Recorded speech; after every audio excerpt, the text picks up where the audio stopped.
This video is brought to you by Straight Goods News, Canada's alternative online news source. Visit straightgoods.ca. What do Canadians need to know about the Port of Montreal campaign?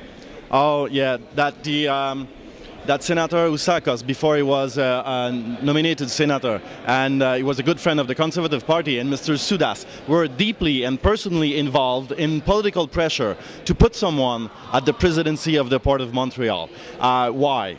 This is very troubling, and we don't have any answer right now. It was Mr. Abdallah from the City of Montreal, was the Director General of the city. Why they wanted so badly him to be the president of the Port of Montreal? Why they were answering calls from businessmen in the construction sector, you know, to put some pressure to have their guy there.